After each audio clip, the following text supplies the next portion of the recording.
Maybe for June 13th, we have a thank you letter. To the witch in Creepy Wood, your book of spells is really good. I've tried the one on page 16. It turned my sister Annie pale green.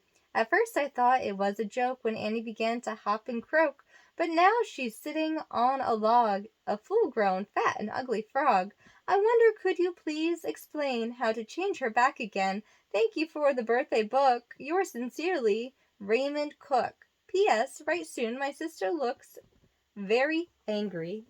Look at her. She's smiling. All right, let's do Paul Revere's Ride. See, we read different books, but a lot of them have the same stories in them. Listen, my children, and you shall hear of the midnight ride of Paul Revere on the 18th of April in 75. Hardly a man is now alive who remembers that famous day and year. He said to his friend, if the British march by land or sea from the town tonight, hang a lantern aloft in the belfire arch of the North Church Tower as a signal light. One if by land, two if by sea, and I on the opposite shore will be ready to ride and spread the alarm through every Middlesex village and farm, for the country folk to be up and to arms. Then he said good night, and with a muffled oar silently rowed to the Charlestown shore. Just as the moon rose over the bay, where singing why at her mornings lay, and Somerset British men of war, a phantom ship with each mast and spar, across the moon like a prison bar, and the huge black hulk that was manifest by its own reflection in the tide. Meanwhile his friend through alley and street wanders and watches with eager ears, till the silence around him he hears the muster of men and the burdock door, then sound of arms and the tramp of feet, and the measured tread of the ganders marching down to their boat on the shore.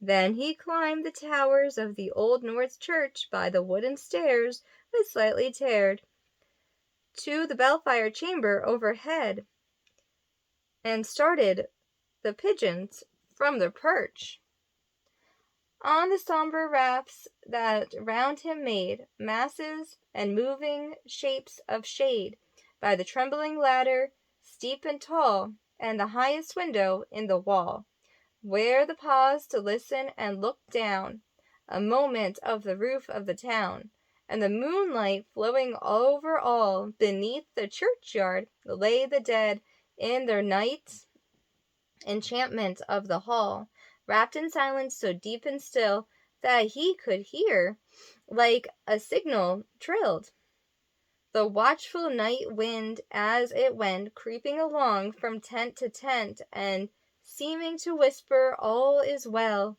A moment only he feels the spell of the place and the hour and the secret dread of the lonely belfire and the dead, for only all his thoughts are bent on the shadowy something far away, where the river winds to meet the bay.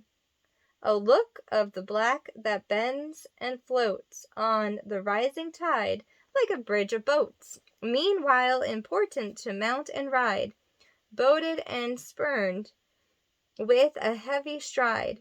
On the opposite shore walked Paul Revere.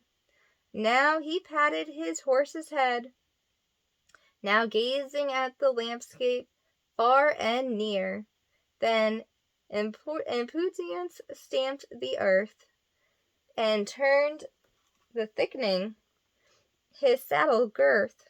But mostly he watched with eager search the belfire tower of the old North Church, as it rose above the graves on the hill, lonely and spectacle and somber and still. And lo, as he looks at the belfire high, a gleaming and then a gleam of light. He springs to his saddle and bridle he turns, but lingers and gazes till full on his sight a second lamp on the belfire burns.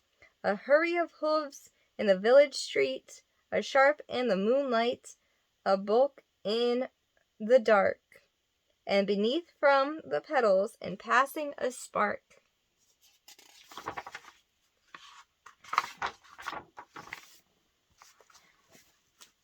Struck out by the steed, flying fearless and fleet. That was all, and yet through the gloom of the light, the fate of a nation was riding that night, and the spark struck out by the steed, and his flight kindled the land into flames with its heat. And he left his village and mounted the steep, and beneath him twinkle and bound and deep in the mystic meetings of the ocean tides and under the alders that skirt its edge, now soft on the sand, now loud on the ledge. It herds a tramp of his steed as he rides. It was 12 by the village clock when he crossed the bridge into Medford town. He heard the crowd of the cook and the barking of the farm dog, and he found the damp of the river frog that rises after the sun goes down. It was 1 by the village clock when he galloped into Lexington, and he saw the glided weathercock storm of the moonlight as he passed. And the meeting house window blank and bare gaze at him with a splendor glare, as if they already stood aghast at the bloody work they would look upon. It was 2 by the village clock when he came to the bridge and Concord town. He heard the bleating of the flock and the twitter of the birds among the trees, and felt the breath of the morning breeze blowing over the meadows brown. And one was safe asleep in his bed, who at the bridge would be first to fall, who that day would be lying dead, pierced by the British musket ball. You know the rest in the book you have read, how the British regulars fired and fled, how the farmers gave up them ball for ball from behind each fence and farmyard wall, chasing the redcoats down the lane, then crossing the field to emerge again under the trees and turn of the road, and only pausing to fire and load. So thought the knight rode Revere, as so thought the knight when he cries of alarm to every Middlesex village and farm, to cry of defense and not of fear, a voice of darkness, a knock at the door, and the word that shall echo forevermore. For born is the night wind of the past, through all our history, through to the past. To the hour, to the darkness and peril and need, the people will waken and listen to hear the hurrying hoof beat of the steed and the midnight message of Paul Revere. Let's do. It sucks that people are fighting each other all the time.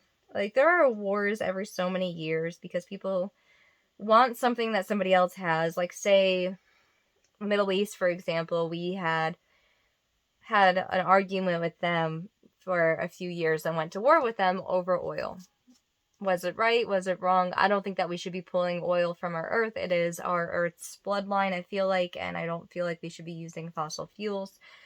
But right now, that's our option for cars until people make something better. And we have better options. We just make everything super expensive. We could have water cars. It should be super cheap for everybody to drive a car, but we won't let that happen. There was a man who made a car that ran on water, and they didn't let him continue his inventions. There were so many great inventions by so many different people who they didn't let them continue their inventions. Let's do Oh, say, oh playmate, come out and play with me, and bring your dollies three, climb up my apple tree, shout down my rain barrel, slide down my cellar door, and we'll be jolly friends forevermore, more. It was a sunny day, she could not go out to play. She said with tearful eyes, my dolly's got the flu.